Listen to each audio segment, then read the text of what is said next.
In 1966, Professor Joseph Weizenbaum from the Massachusetts Institute of Technology created ELIZA, the first chatbot. ELIZA is a computer program that anyone can converse with via the keyboard, and it'll reply on the screen.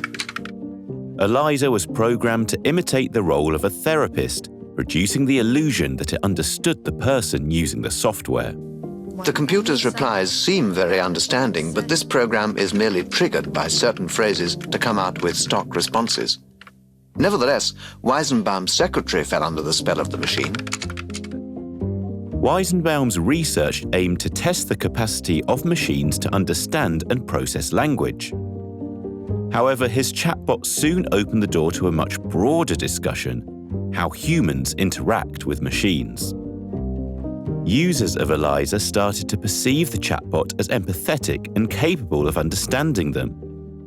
To limit what later came to be defined as the ELIZA effect, Weizenbaum tried to explain the functioning of the experiment, emphasizing that the understanding it displayed wasn't real. But as we know today with the advancements of ChatGPT, Gemini, and other online chatbots, the discussion about human-machine interaction is far from over. The reactions to ELIZA made Weizenbaum very critical of artificial intelligence and pushed him to warn people about its risks. But beyond the risks, could AI also be an ally in providing us with psychological support?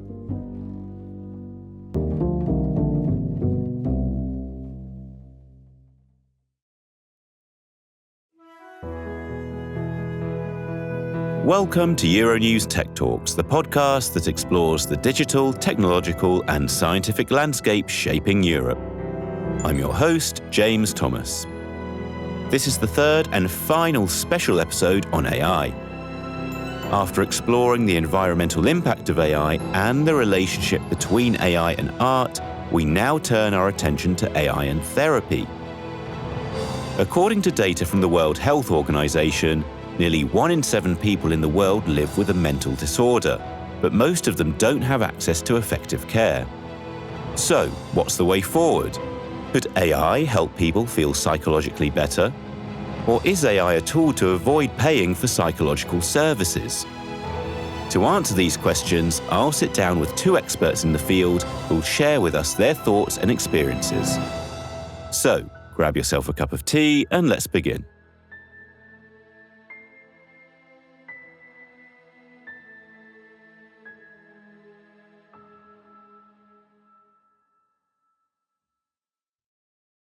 Hello and welcome to Euronews Tech Talks. Today I'm joined by 2 guests, Charlotte Blease, philosopher, healthcare researcher, and also the author of the book Dr. Bot, Why Doctors Can Fail Us and How AI Could Save Lives. And we're also with Tom Van Daele, research coordinator for psychology and technology at Thomas More University of Applied Sciences, and also a clinical psychologist. So welcome to you both. To start off with then, lately we've seen more and more people turning to AI tools for emotional and psychological support. For instance, in the UK, where I'm from, a survey conducted in November 2025 showed that 1 in 3 adults had used AI chatbots to support their mental health and well-being. So, as experts in this field, what was your first reaction when you noticed this trend was up and coming? Charlotte, let's start with you. How did you feel? I don't think it's surprising. And in fact, if you look at the literature that goes back to the 1960s, when you put humans in front of computers, and back in the day, these were monster-sized computers, one of the first things that investigators noticed when they did this was that people pour their hearts out to machines. And Tom, what about you? What emotions were you feeling? Were you kind of happy to see that, surprised? Were you expecting it as well? Quite similar to Charlotte, I was not that surprised, but I was nevertheless still very much impressed, as the adoption rate is like anything we've ever seen to mental health and technology in the past. And because of the fact that the adoption went so rapidly, it also worried me a little bit, because the speed at which this all is evolving right now makes it very difficult for us to really grasp the full potential and impact as well, and the risks associated with it also. So it's a bit mixed feelings, honestly, yeah. Why do you think people are turning to AI chatbots like ChatGPT and Gemini as a form of therapy, Charlotte? Is there something that these chatbots offer that traditional therapy doesn't? I think some of it is access barriers. So we know that in many countries, including in rich countries, there are very long waiting lists to seeing specialists in psychiatry or even in clinical psychology. And people often delay help seeking. There are costs associated with that too. So even if you live in a healthcare system that's free at the point of entry and so on, there's also the burden of getting to care, and there are hidden costs there as well that can affect many people who may be more vulnerable to mental health problems. And there's also those sorts of issues that are associated with seeing another human being. I think we sometimes tend to elevate the importance of seeing another person. And I think that, that often does really help. Of course it does. But sometimes that seeing another person might actually get in the way of care, particularly somebody who's higher status. And this is where we get back to the issue of the interesting scenario whereby sometimes not being human might be better. And I'll give an example. Empathy is an incredibly hard thing to get right. And it's one of the things healthcare professionals struggle with. It's often considered a soft skill, but it's really challenging to get that right when you're seeing numerous patients day in, day out, and attuning yourself to being consistently compassionate and empathetic to another person. But also, as Thomas said, look, this is not without risks, and we can talk about those as well later. Tom, I just wanted to bring you back in just off the back of what Charlotte said just there. Very interesting point about sort of a human being on the other side of things and empathy, and how not speaking to a human might actually be more beneficial in a way, for that's what some people might think, because perhaps they have a fear of judgment. We see on Reddit that some people share their experiences with AI chatbots and therapy, and they highlight that they feel more at ease because they can be honest about their feelings and the way they express them without fear of being judged by a therapist or society. So what role do you think fear of judgment plays in this trend, Tom? What we struggle with, I think, to date is that there's still not that much research. It's often quite anecdotal, like you said, like the average Reddit user might not be easily comparable to the average service user. But still, I think it's important to keep in mind that the chatbots themselves aren't really empathetic in nature, but at least they manage to convey empathetic responses. I think that's something that might resonate with people and could help.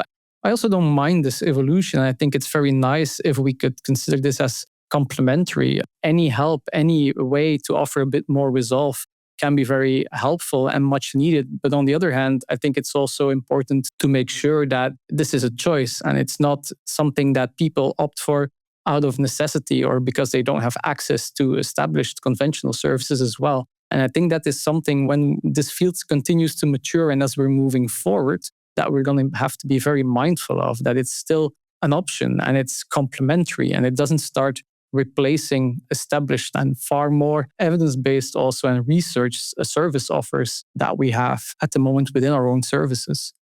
So you both mentioned accessibility and access barriers there. And indeed, many people anecdotally say they might like speaking to AI chatbots for therapy because it's available 24/7 and they can access it from anywhere. But would you really say it's healthy to have such a constant relationship with an emotional helper or support system? Tom, staying with you? I don't think we know that much about it. We've been looking into chatbot for a couple decades now, but these conversational AIs haven't been around for that long. So in terms of long-term effects, we're not there yet in terms of definitive answers or substantial evidence.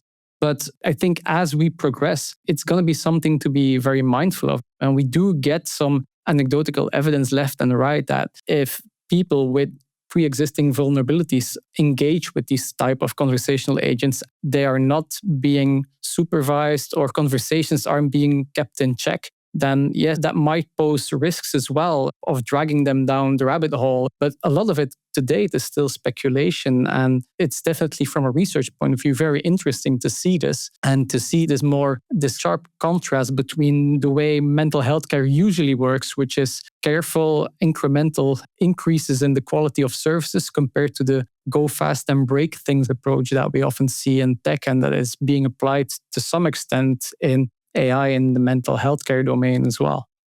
And what other risks might people encounter when turning to AI chatbots for therapy? Tom, I'll stick with you again.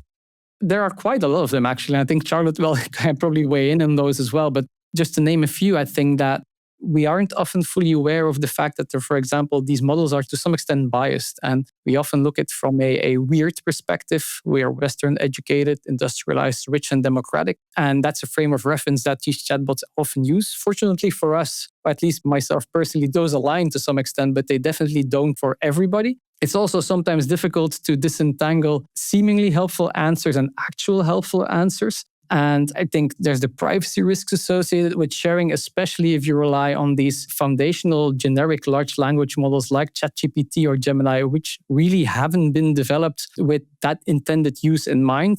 So there's quite a few risk factors. The one risk factor that has made its way into the media in recent months that struck me the most, but was also a little bit, I think, sensationalist, was the idea that it could put people on the verge of psychosis, like AI psychosis as a concept, where I think it's important to now emphasize that these are possibly very rare occurrences, and a perfectly healthy person having some exchanges with a chatbot will rarely lose touch with reality. And I think that's also a narrative that it's important to sometimes a little bit, debunk, because there's not much evidence for that today.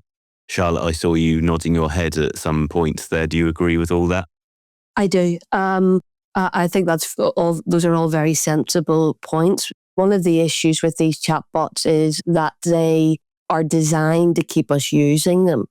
So they have what are being described as sycophantic biases. So they're people pleasing and they try to pull us in. And that's not always going to be helpful or healthy for people to keep on depending and using and consulting with the chatbot. And for chatbots to tell us what we want to hear. That might be harmful in some mental health conditions. So they're not designed for specialist mental health care. But on the other hand, we still have to get more empirical data on how people are using these tools and indeed what they're doing for people. And to go back to the survey that you mentioned at the beginning, here I think it's important not to even gaslight people, because in that, the UK mental health survey, I think around 2/3 of people said that they did find these tools helpful. And about 20% said that these tools help them to manage suicidal thoughts. So that's not insignificant. So we've got to take it in the round. Things are always messier than we might imagine. And again, it is this issue of compared to what, because these tools might be just what people need or want on some occasions. In the UK, I think there's something like 3 consultant psychiatrists for every 100,000 people. In India, it's 3 psychiatrists to every 100,000 people. People are using these tools. They do have access problems. These aren't going to be magicked away. And obviously, when people are using chatbots as a therapist, essentially, we're dealing with very sensitive issues here, very sensitive topics. And, if things go wrong, things could go very, very wrong. A major difference between real therapists and ChatGPT, is accountability, because it's quite clear and straightforward how you can hold a person accountable for their actions and mistakes. But it's not necessarily the case for a chatbot, is it, Charlotte? No, accountability is a huge issue. But again, I go back to the issue of compared to what. And if you look in psychotherapy, for example, it's estimated, and by the way, there's not that much research on it, but it's around 10% of people do worse as a result of therapy.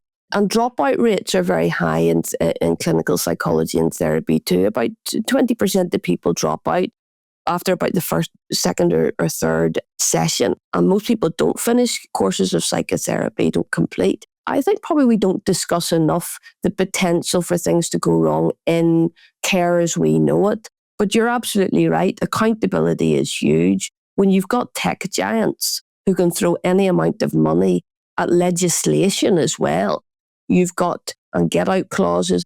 Forget about even the EU's AI Act. When you look at things like GDPR, how successfully are these things implemented? I really do worry that this kind of legislation doesn't have the teeth that we need it to have to deal with privacy violations and further downstream exploitation of people. Because when you gift your most sensitive information to tech companies, that could be used to exploit you and for discrimination for the rest of your life. And if young people are the fastest adopters, which we know that they are, this is going to follow them for the rest of their lives. So there's huge risks, even while there may be quite considerable benefits sometimes too. So far, we've just been talking about AI chatbots, but there are also AI therapy-specific platforms. And Tom, I was wondering if you could give us some examples of what they are and tell us if there's any platform you'd recommend in particular and why. To also link into what Charlotte earlier said, I think it is these type of more mature applications that we do really want to embrace within mental health care. It's not that we're reluctant towards AI therapists. It's the fact that it are currently still general purpose models being used as such, with all the associated risks and with slightly different intended use perhaps. And there are a number of AI enhanced platforms.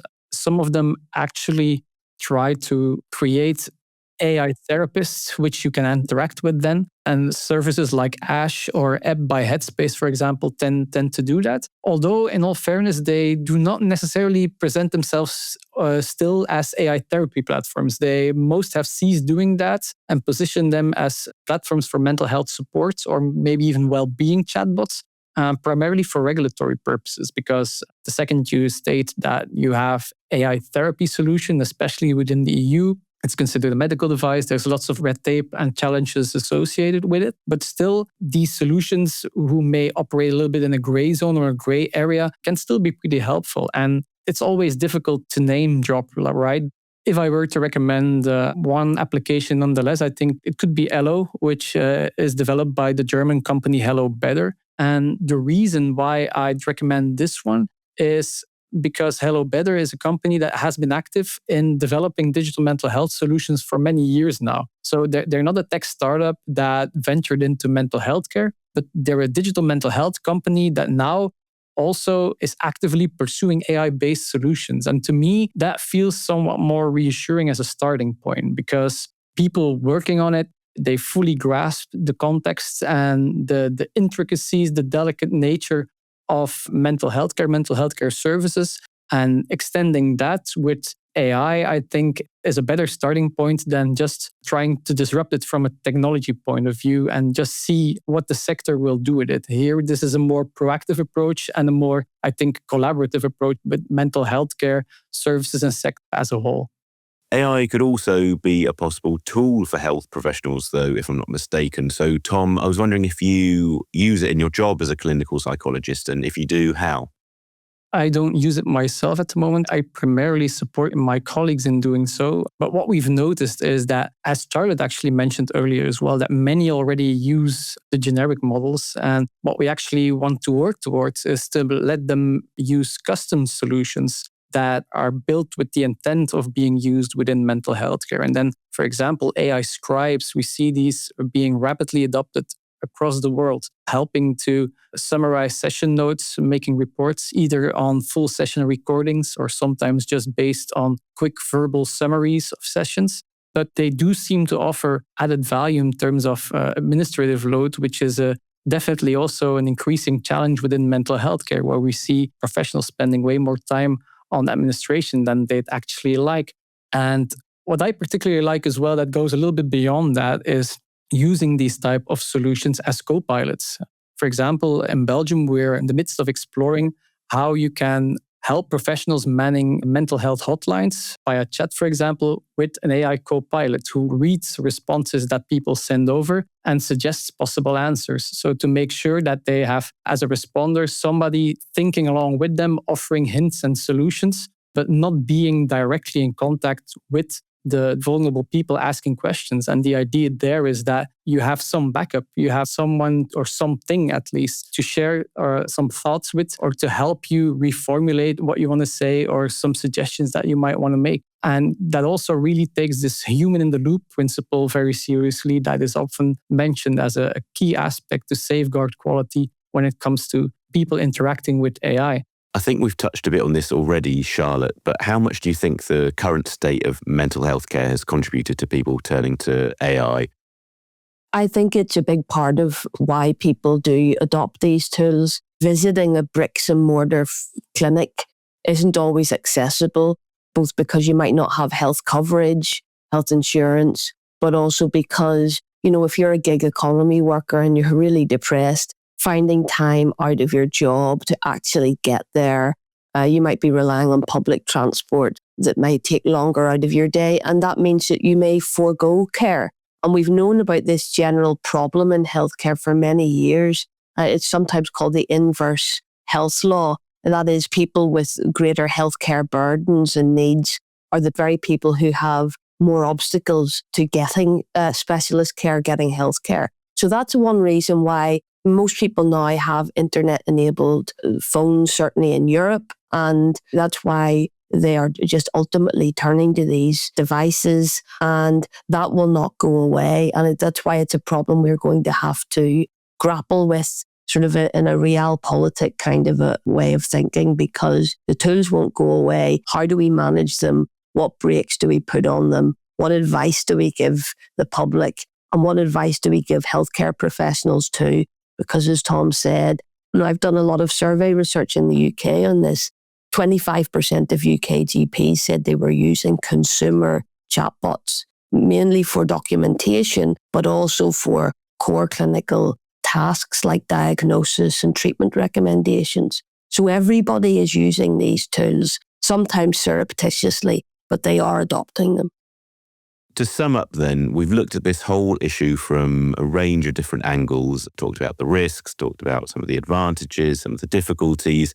How do you think the whole issue of AI in therapy should be addressed? How would you advise people regarding the use of AI chatbots for their mental and emotional well-being? I want to hear from both of you, but Tom, let's start with you. On the one hand, I think that it's important to indeed to allow people to make use of these general models for some support or resolve as such. I think it doesn't make sense to take it away now because of some of the risks associated with it, just to better inform them as to what risks they're actually taking. And on the other hand, I think that if there's any potential or willingness to pay, look into established services that offer these type of solutions. That's easy to say, but probably a bit more difficult to do at the moment. But I do expect that over the next couple of months and years, these services will mature and will offer better circumstances for optimal use. And as a psychologist, for sure, I'm not worried at all. We don't consider this any competition. We think this is the much needed additional support that we need to help address the very big treatment gap that we're struggling with anyways. And you, Charlotte? I agree. There will be better tools that are specifically designed for people who need mental health support. I would say that if you're getting benefits from these tools, you must always be mindful that these tools are potent extractors of our information. Ultimately, they don't have our best interests at heart. So if you get benefit, if they help give you a boost, sometimes I think that's good, but always pay attention to the fact that these are consumer tools. They are big tech companies that are trying to make money on the backs of us. And we must always be very cautious of that. And I would say in particular, younger people who are developing psychologically, and I worry about dependence there, that this is going to be a replacement sometimes for an active social life that involves being out there in the world with people who can understand the context of whatever it is you're going through. Chatbots can't. They don't see context. They just see what we give them. Well, thank you both so much for this fascinating and frankly very important discussion. That's all we have time for today. So Tom Van Daele and Charlotte Blease, thanks so much for joining us on Euronews Tech Talks. You've just listened to the third and final special episode about AI. You can find episodes 61 and 62 on our website, euronews.com, or wherever you get your podcasts. We hope you enjoyed these 3 conversations. Euronews Tech Talks will be back in 2 weeks, diving into a new exciting topic, space and European defence. We'll be talking to scientists, politicians, and CEOs from all over Europe, so make sure you don't miss the next episodes. Thanks for tuning in.